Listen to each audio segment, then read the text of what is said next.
পবিত্র কালামের মধ্যে আল্লাহ পাক বলেছেন ওমা আরসালনাকা ইল্লা রাহমাতাল লিল আলামিন। ওমা এটা হচ্ছে নফি মাবুদের শব্দ, ঠিক কিনা বলেন? আরসালনা আমি আপনাকে পাঠাইনি, সুবহানাল্লাহ। অর্থ কি? ওমা আরসালনা ওমা আরসালনাকা, হে হাবিব আমি আপনাকে পাঠাই নাই, ইল্লা ইস্তাসনা, ইল্লা ইস্তাসনা কে ওই নাটাকে হাত করে দিয়েছে, সুবহানাল্লাহ। যারা গ্রামার বোঝেন তারা কিছু বুঝবেন। ইল্লা শব্দটা আইনা ওই নাবোধক শব্দটাকে হাত করে দেওয়া হলো। অবশ্যই অবশ্যই আপনাকে আমি প্যাকেজ পাঠিয়েছি, ইল্লা রাহমাতাল লিল আলামিন। ও বন্ধু আমার, ও দোস্ত আমার, আপনাকে আমি পাঠাইলাম সমস্ত জগতে রহমতের ভান্ডার দিয়া, সুবহানাল্লাহ।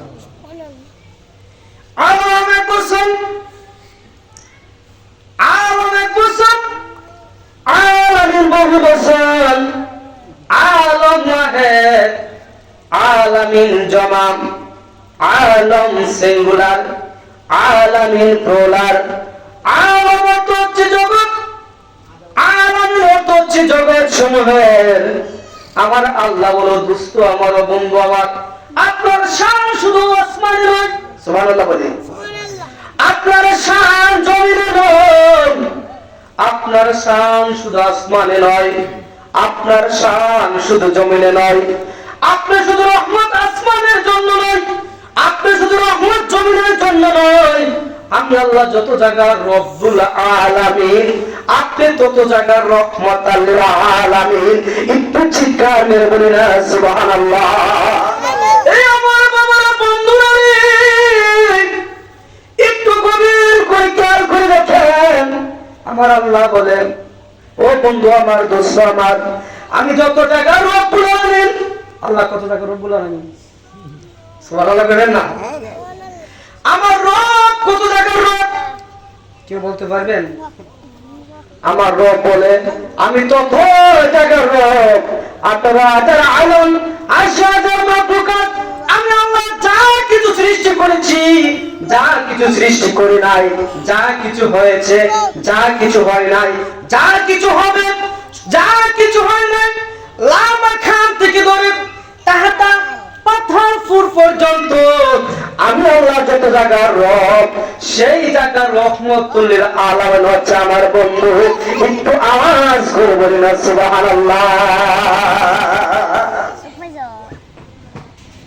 তাহলে আমার বন্ধুর শানটা বুঝছেন?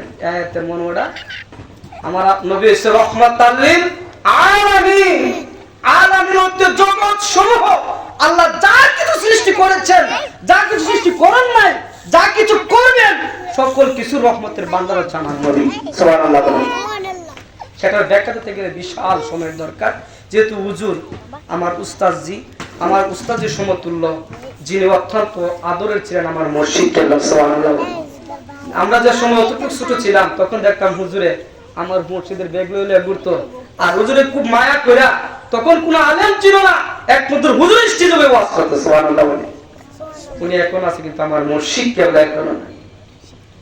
যাই হোক, হুজুরে আসছে, অত্যন্ত অসুস্থ উনি। হুজুরের বরকত হিসেবে আমাদের কাছে আসছে, আমরা খুশি না হয়ে যাব। আমি হুজুরকে হুজুরের মূল্যবান তাকরীর পেশ করার জন্য এই মাত্রের পক্ষ থেকে বিশেষ অনুরোধ করছি। এই মুহূর্তে আপনাদের সামনে মূল্যবান আলোচনা নিয়ে আসবেন সারা বাংলার সৃষ্টিকারী মুজাদ্দিদে জামান রাসূলুল্লাহ সাল্লাল্লাহু আলাইহি ওয়াসাল্লাম রাহমাতুল্লাহ আলাইহি অন্যতম সফর সঙ্গী হাফেজ হযরত মাওলানা হাফেজ আব্দুর রহমান সাহেব মাদাজিলাল আলী হুজুরকে হুজুর মূল্যবান তাকরীর পেশ করার জন্য এই মাত্রের পক্ষ থেকে সবিনয়ভাবে আহ্বান করছি।